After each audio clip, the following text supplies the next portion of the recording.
సాహితీ yoga 30 days weight loss online class లో join అవ్వండి. మీ అధిక బరువు తగ్గించుకోండి.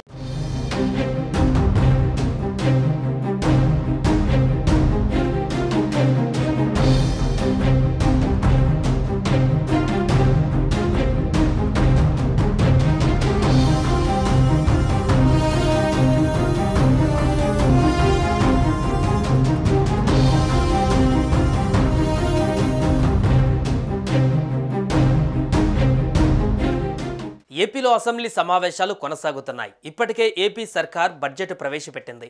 ఈ నెల 20 వరకు అసెంబ్లీ సమావేశాలు కొనసాగనున్నాయి. ఈ క్రమంలో డిప్యూటీ స్పీకర్ రఘురామకృష్ణంరాజు కీలక నిర్ణయం తీసుకున్నారు. సభ్యులకు సీట్లు కేటాయించారు. అటు విపక్ష నేత హోదా కోసం పోరాడుతున్న వైఎస్ జగన్కు సైతం సీటును కేటాయించారు రఘురామ. ఆంధ్రప్రదేశ్ అసెంబ్లీలో ఎమ్మెల్యేలకు సీట్లను కేటాయించారు.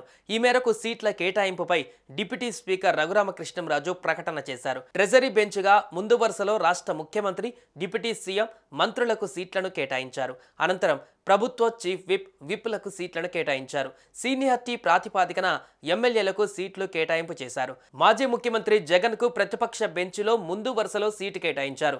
విపక్ష ఎమ్మెల్యేలకు కూర్చునే వైపు ముందు వరుసలో జగన్కు సీట్ ఇచ్చారు. దీంతో విపక్ష నేత హోదా దక్కకపోయినా ఆయన కూర్చునే సీటు మాత్రం జగన్కు దక్కినట్లయింది. ఇకపై అసెంబ్లీ సమావేశాలలో ఈ సీట్ల ప్రకారమే సభ్యులు కూర్చోవాల్సి ఉంటుంది. ముఖ్యమంత్రి చంద్రబాబుకు 1వ నెంబర్ సీటు కేటాయించగా డిప్యూటీ సీఎం పవన్ కళ్యాణ్కు 39వ నెంబర్ సీట్ను నిర్ణయించారు. ఇక మాజీ ముఖ్యమంత్రిగా వైసీపీ శాసనసభ పక్షనేతగా ఉన్న వైఎస్ జగన్మోహన్ రెడ్డికి ప్రతిపక్ష బెంచ్లో ముందు వరుస సీటు కేటాయించారు. జగన్కు ప్రతిపక్ష హోదా ఇవ్వనప్పటికీ ఆయన కూర్చునే సీటు మాత్రం ప్రతిపక్ష బెంచ్ ముందు వరుసలోనే కేటాయించారు. దీంతో ఇకపై సమావేశాలు ఎప్పుడు జరిగినా ఎవరికి కేటాయించిన సీట్లలోనే వారు కూర్చోవలసి ఉంటుంది.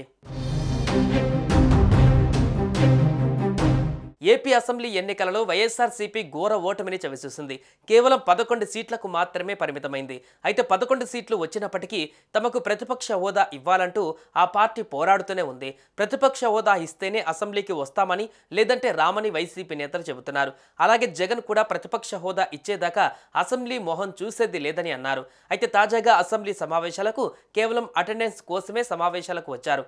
అది కూడా తొలి రోజు గవర్నర్ ప్రసంగం రోజున మాత్రమే జగన్ అసెంబ్లీకి వచ్చి కేవలం కొద్ది నిమిషాలు మాత్రమే ఉన్నారు. ప్రతిపక్షం ఇవ్వనందున బైకాట్ చేస్తున్నామంటూ సభ నుంచి వెళ్లిపోయారు జగన్. ఈ క్రమంలో శాసనసభలో సీట్ల విషయంలో డిప్యూటీ స్పీకర్ రఘురామ తీసుకున్న నిర్ణయం జగన్కు గుడ్ న్యూస్ అనే చెప్పుకోవచ్చు. సుమన్ టీవీలో మీ పర్సనల్ అండ్ బిజినెస్ ప్రమోషన్స్ కోసం కింది నెంబర్కి కాంటాక్ట్ చేయండి.